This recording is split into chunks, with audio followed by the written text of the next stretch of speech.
نہایت واجب الاحترام، قابل قدر احترام، سماعت کرنے والے میرے دوستوں، بزرگ بھائی، سماعت کرنے والی میری مائیں اور بہنیں، آج عید الاضحیٰ کا دن ہے۔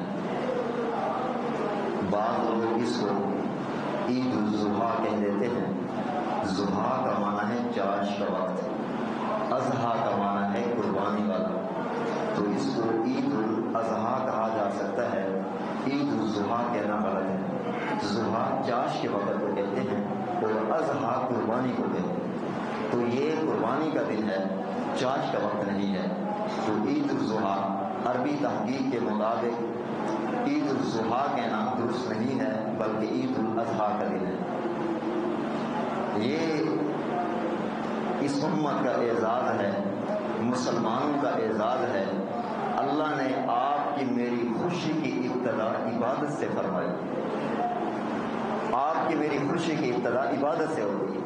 باقی جتنے غیر مسلم ممالک اور باقی جتنے قومیں ہیں ان کی ابتدا عبادت سے نہیں ہوتی، یہ واحد اس مسلمانوں کی خصوصیت ہے، ان کی خوشی کی ابتدا عبادت سے ہوتی ہے۔ برحال یہ بات میں نے ذکر کر دی۔ سب سے پہلی بات، یہ قربانی کب سے شروع ہوئی؟ ذہن میں رکھنا، ہمارے ذہنوں میں یہی بات ہے شہد کے قربانی ابراہیم علیہ السلام سے ہی شروع ہوئی، جانور کو ذبح کرنا، ایسی بات نہیں ہے۔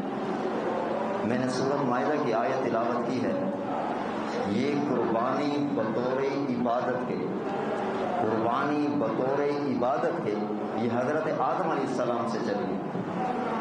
واقعہ ایسے ہوا کہ حضرت آدم علیہ السلام کے دو بیٹے تھے، ایک کا نام حابیل، ایک کا نام قابیل۔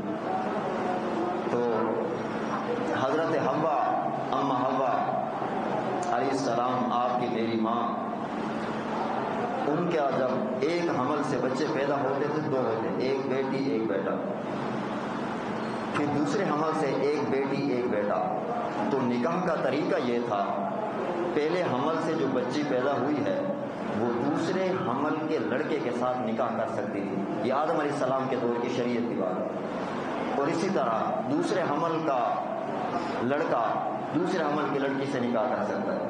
تو حضرت آدم علیہ السلام نے اپنے بیٹوں سے کہا کہ آپ کی شادی کا انتظام کرنا چاہتا ہوں، تو جو لڑکی جس کا نام اکلیمہ تھا، یہ حضرت حوا کے پیٹ سے پیدا ہوئی، یہ قابیل کے ساتھ پیدا ہوئی، اور یہ بہت خوبصورت تھی، اس کا نام اکلیمہ تھا، مفسرین کرام نے لکھا۔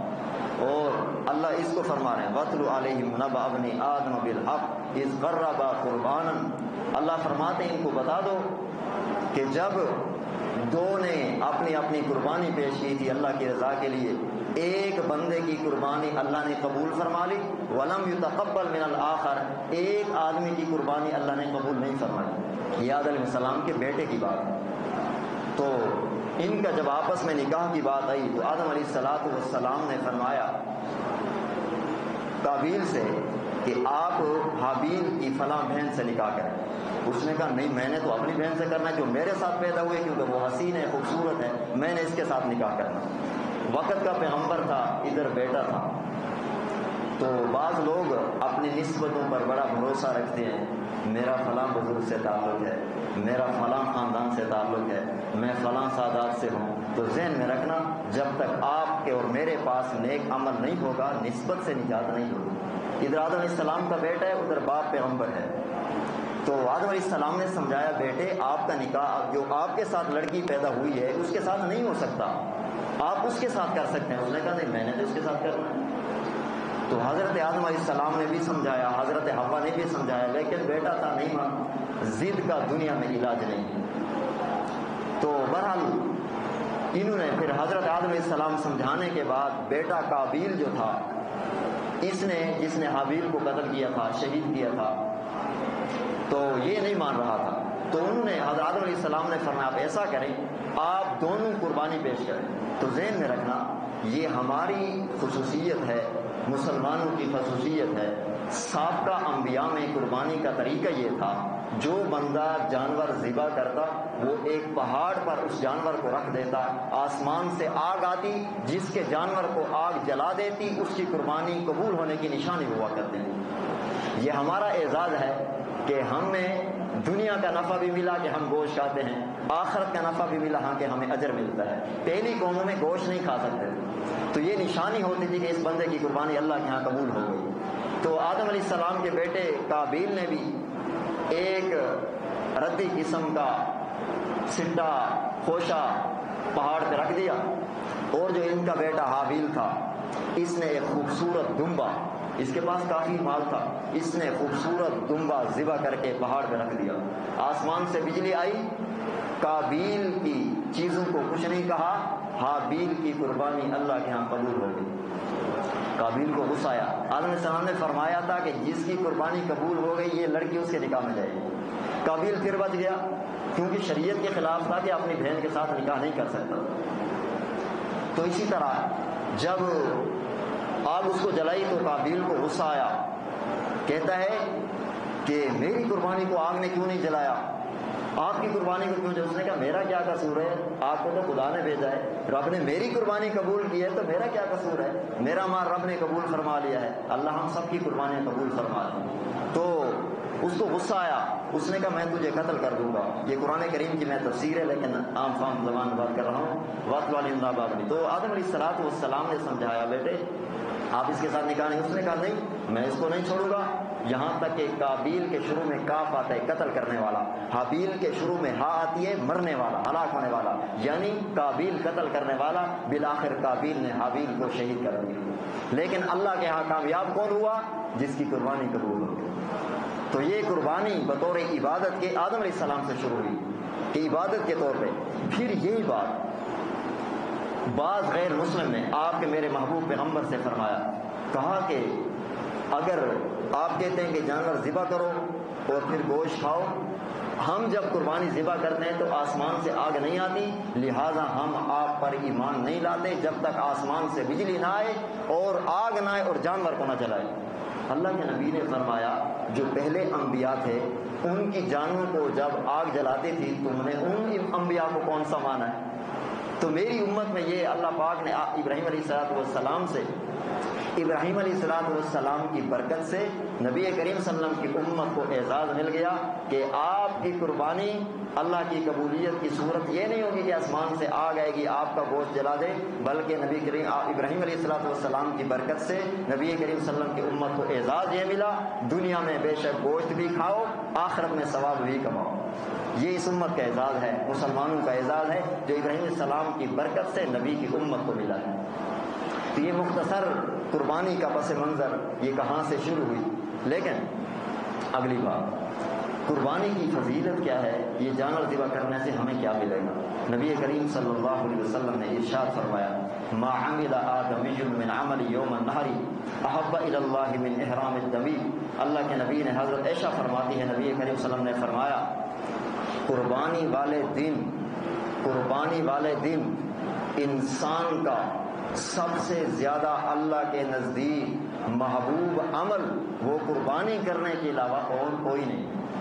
اور پھر یہ جانور بقرونہا اپنے سینگوں کے ساتھ، واشعارہا اپنے بالوں کے ساتھ، واضلافہا اپنے کھروں کے ساتھ یہ قیامت والے دن پیش کیا جائے گا۔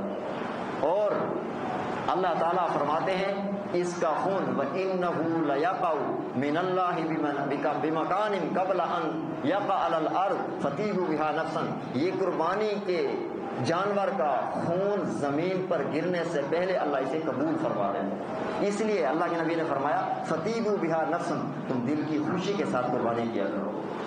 اور اسی طرح حدیث پاک میں اللہ کے نبی نے فرمایا، حضرت فاطمہ سے فرمایا جاؤ اپنی قربانی کے پاس کھڑے ہو جاؤ، جاؤ اپنی قربانی کے پاس کھڑے ہو جاؤ، اس کا پہلا قطرہ زمین پر گرنے سے پہلے اللہ تیرے سارے گناہ معاف کر دے گا۔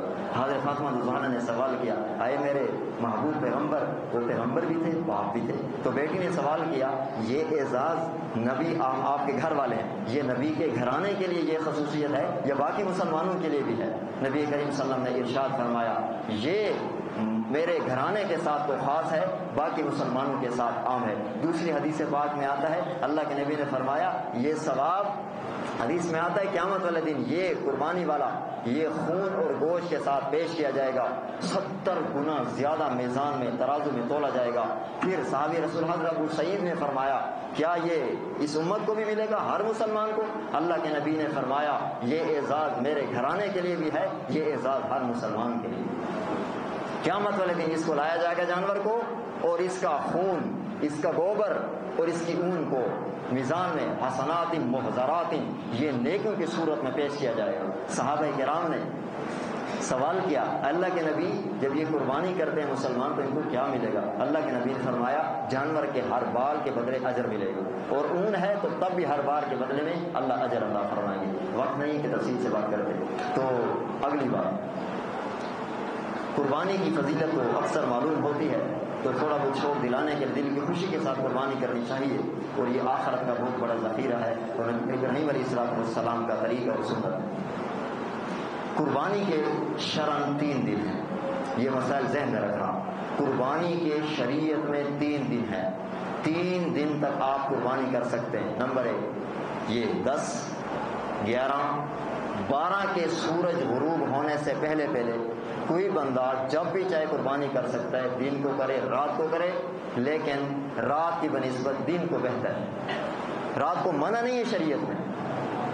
10، 11، 12 کے سورج غروب ہونے سے پہلے جس نے قربانی ادا کی اس کی قربانی درست ہے، لیکن اس میں درجات ہیں۔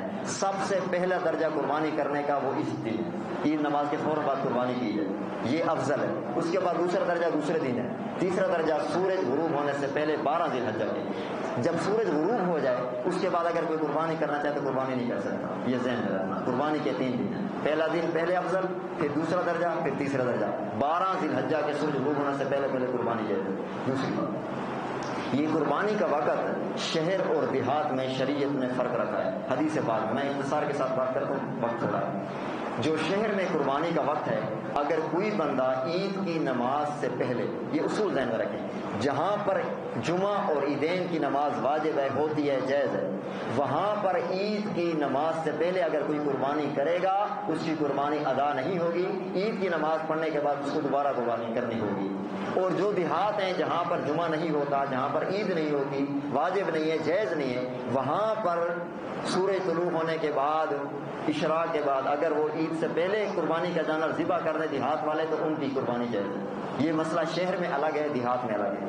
تیسری بات، ایک بندہ خود دیہات میں ہے لیکن اس کا جانور شہر میں ہے تو اس کے جانور کا اعتبار کیا جائے گا، اگرچہ جس کا جانور ہے وہ خود دیہات میں رہتا ہے، ایک گاؤں میں رہتا ہے جہاں عید بھی نہیں ہے، جمعہ بھی نہیں ہے، اس کا جانور شہر میں ہے تو اس کے جانور کا اعتبار کیا جائے گا، عید کی نماز کے بعد اس کو ذبح کریں گے۔ یہ نہیں کہ قربانی والا دیہات میں ہے لہذا اس کو پہلے ذبح کر سکتے ہیں، ایسی بات نہیں ہے۔ شریعت میں یہ ہے کہ یہ اس کا جانور جس جگہ ہے، اگر شہر میں ہے تو پھر شہر میں عید کی نماز ہوگی تو جانور ذبح کرے گا، بے شک یہ قربانی والا دیہات میں بیٹھا ہے۔ اگر یہ بندہ خود شہر میں ہے، اس کا جانور دیہات میں ہے، تو پھر اس جانور کے لیے ضروری نہیں ہے کہ عید کی نماز ہو جائے تو پھر وہ وہاں دیہات میں ذبح کرے، بلکہ دیہات میں وہ عید کی نماز سے پہلے بھی ذبح کر سکتے ہیں۔ یہ مسئلہ ذہن میں رکھیں۔ دوسری بات، ایک بندہ سعودی عرب میں ہے یا برطانیہ کے، جس طرح پاکستان کے ساتھ 4-5 گھنٹوں کا فرق ہے، ایک بندہ باہر ملک میں ہے، اس کا جانور دوسرے ملک میں ہے، تو اگر وہ دوسرے ملک میں قربانی کرنا چاہتے ہیں تو وہ کیا کرے گا؟ تو اس کے لیے شریعت نے یہ شرط قرار دی ہے، اب دونوں کا اعتبار کرتی ہے شریعت، جانور کا بھی، اور جو بندہ قربانی کر رہا ہے بے شک وہ سعودی عرب میں بیٹھا ہے، اس کا جانور پاکستان میں ہے، اور ایک بندہ برطانیہ میں بیٹھا ہے، اس کا جانور پاکستان میں ہے یا خود پاکستان میں ہے، اس کا جانور برطانیہ یا سعودی عرب میں ہے، تو پھر شریعت نے کہا ہم جانور کا بھی اعتبار کریں گے اور جو کر رہا ہے اس کا بھی اعتبار کریں گے، بے شک جس ملک میں ہے۔ کس چیز کا اعتبار کریں گے؟ جس دن جانور ذبح کر رہے ہیں وہ جس ملک میں بیٹھا ہے، جانور جس ملک میں ہے، دونوں ملکوں میں عید کا دن ہونا ضروری ہے۔ اس در بے شک دوسرا تیسرا یہ کوئی بات نہیں، لیکن دونوں ملکوں میں دن عید کا ہو۔ جس طرح کے سعودی عرب ایک دن پہلے عید کرتا ہے تو ایک بھی دن یہاں عید ہو، یہاں جانور ذبح کر دے تو قربانی نہیں ہوگی، اس لیے کہ پاکستان میں عید کا دن نہیں تھا، تو دونوں ملکوں میں عید کا دن ہونا ضروری ہے۔ اس کے بعد جو بندہ جانور میں شریک تھا اس نے کسی کو کہہ دیا کہ میرا جانور میں حصہ ڈال دینا، انہوں نے حصہ ڈال دیا، حصہ ڈالنے کے بعد اس کو پیسے نہیں دیے کہ اس کو کہہ دیا تھا، جب قربانی کا دن آیا انہوں نے ذبح کر دیا جانور، اس نے کہا کہ میں نے تمہارے ساتھ نہیں ملتا، اس نے کہا تو نے تو مجھے کہا تھا کہ میرا حصہ ڈال دینا، میں نے حصہ ڈال دیا، جانور ذبح کیا تمہارا حصہ نہیں لیتا، میں نے تو ویسے کہا تھا۔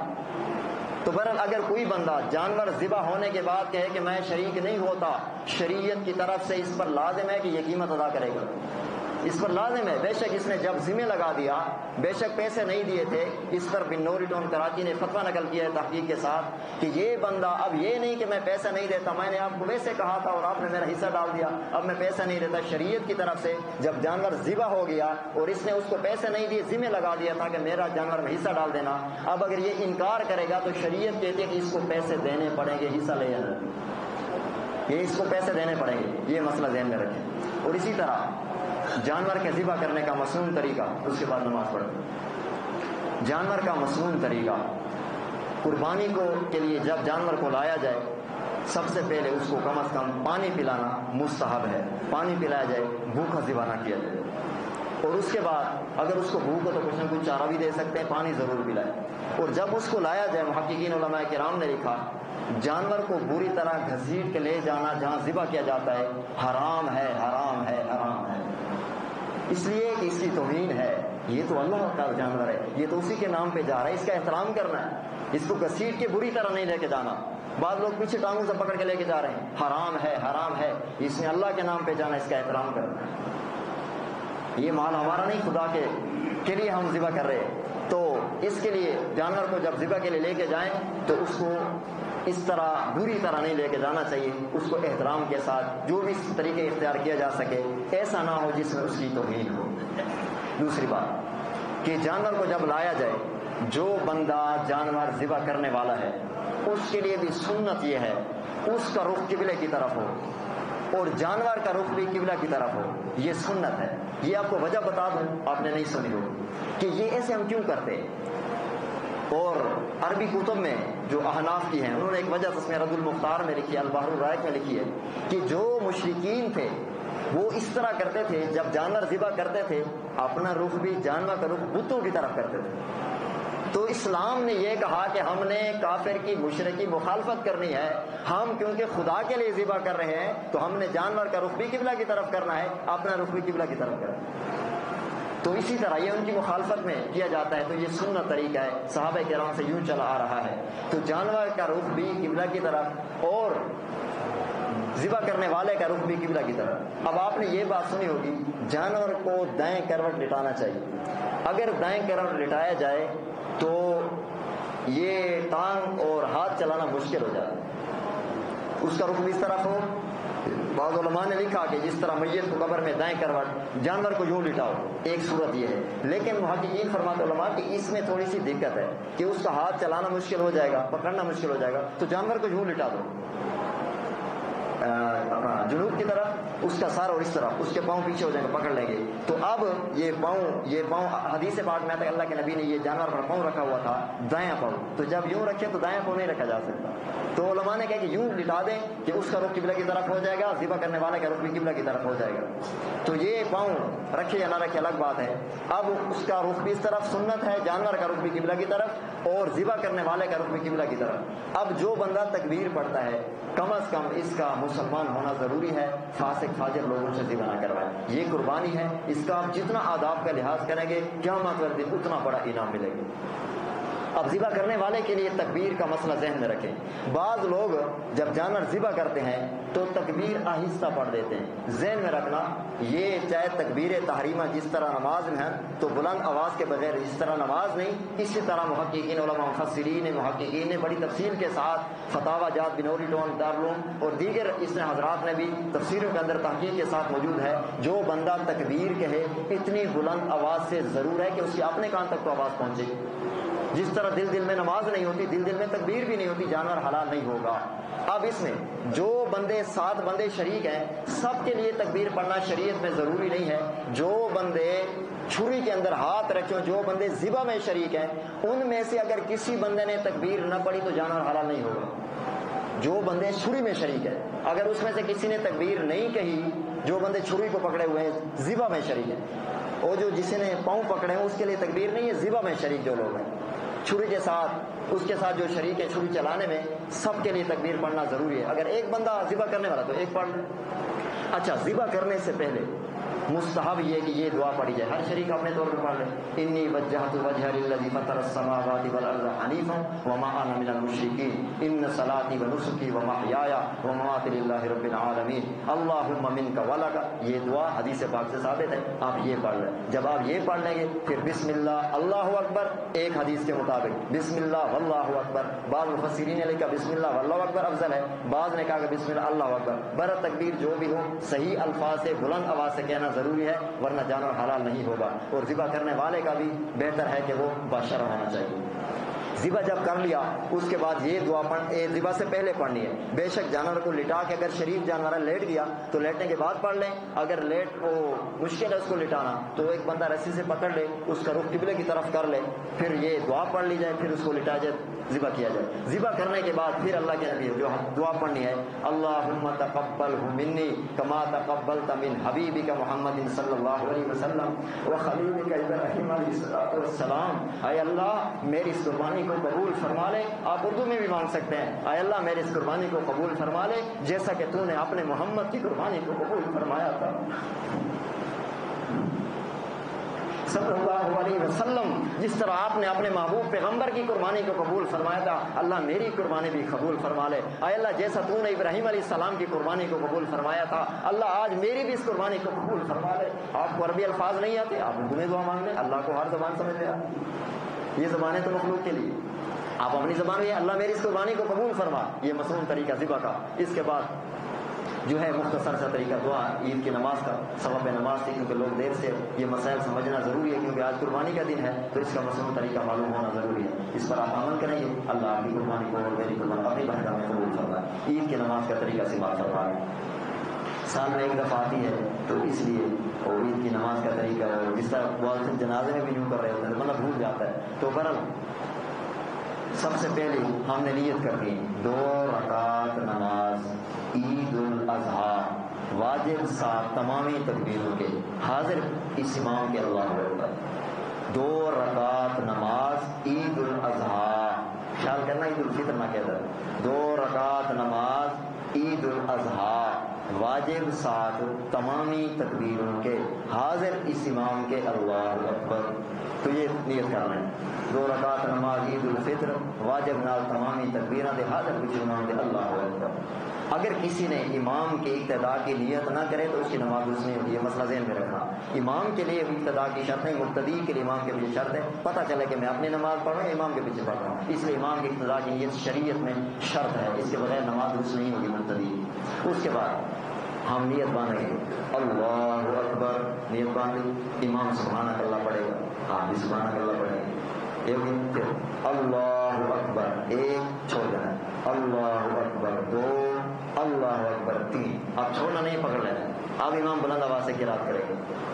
اس کے بعد یہ رکعت مکمل ہو گئی، طریقہ آ گیا، پہلے اللہ اکبر، ہاتھ چھوڑنے نہیں ہے، پہلی دفعہ سبحانک اللہ پڑھنا ہے آپ نے اور امام نے بھی، پڑھنے کے بعد پھر اللہ اکبر 1، اللہ اکبر 2، اللہ اکبر 3، پھر امام بلند آواز سے قرات کرے گا، آپ خاموشی سے سماعت کرتے رہیں گے۔ یہ ایک رکعت ہوگی، دوسری رکعت ہوگی، امام کھڑا ہوگا، اس کے بعد جو ہے یہ جیسے امام کھڑا ہوگا قرات کرے گا، ہاتھ چھوڑنے نہیں، ہاتھ فوراً باندھیں جیسے اٹھنا ہے، امام قرات کرے گا، پھر اسی طرح جس طرح پہلی رکعت میں کیا تھا 3 مرتبہ، اللہ اکبر 1، اللہ اکبر 2، اللہ اکبر 3، اللہ اکبر، اب ہاتھ نہیں اٹھانے، رکوع پہ چلا جانا ہے، یہ دوسری رکعت ہے۔ نماز کا یہ طریقہ ہے، تمام آپ سب۔ تبارك الذي نزل الفرقان على عبده ليكون للعالمين